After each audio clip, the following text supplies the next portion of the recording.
When we talk about social entrepreneurship, we have to understand that success in any organized effort depends upon two factors. First, to what extent your team is very well organized, and second, to what extent you are able to understand the market. You cannot launch a product which has no market. You have to understand the society. You may have very high ideals. You may wish to achieve a remarkable progress in society, but you will achieve what the society wants. And therefore, the first thing that you have to do is to understand the market, interact with people, identify potential customers, identify those people who are going to support you, identify those people who will help you as volunteers, interact with media because in initial stage the support from media can help you in gaining publicity and in gaining your first few customers. Quantity of customers is not important, but relations with customers is very important. You should be able to create a satisfying relations. Your customer should feel happier and you should also feel happier in delivering the services that you wish to deliver. In social entrepreneurship, the journey is a little bit difficult in comparison to commercial entrepreneurship because you have to achieve transformation of the society. You have to achieve well-being of the society. Your goal is not your profit. Your goal is benefit of the society.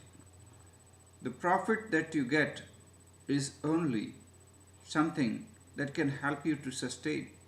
So it is just a sustenance and allowance to help you keep doing what you're doing. As the society grows, the opportunities for social entrepreneurship will also grow. The scale of work will also grow because of globalization. If you could do something earlier with little impact, tomorrow you will be able to do the same thing with much greater impact. The reason is globalization. In 1920s or even before that, we had a lot of philanthropists in India, a lot of great social entrepreneurs. But their scale of work was very less, very limited. Scope of work was geographically limited. Gandhiji requested people to come forward and establish Gandhian institutions. During 1920s, a number of people established Gandhian institutions. They introduced Indian education system. They were very successful, but their area of work was limited to a few cities where they were established. If today those entrepreneurs come again and try, the impact of their work will be huge because people across the globe would be willing to join those institutions. There would be people from across the globe will be coming forward to support them. So the task of social entrepreneurship has become challenging, but the possibilities of impact has also grown. It is easier to find out like-minded people.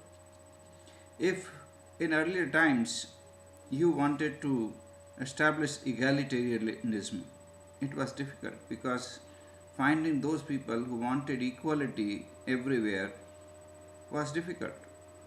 Some people did not want it. There were hierarchies. Some people thought we are kings. Why should we want equality? Some people thought no, we are males. Why should we have equality with females? Some people thought caste-based superiority is important. So there were so many difficulties. Today, if someone wants to spread egalitarianism, it is easier. You can find people of your philosophy, your ideology across the globe.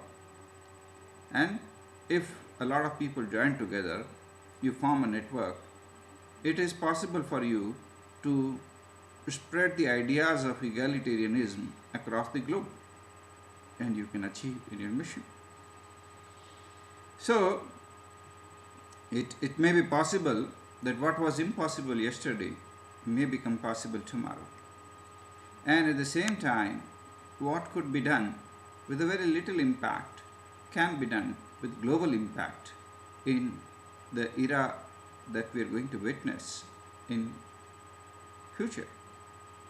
So plan ahead, dream about social entrepreneurship, dream about ideas, connect with society, and prepare an action plan through which you can transform the society.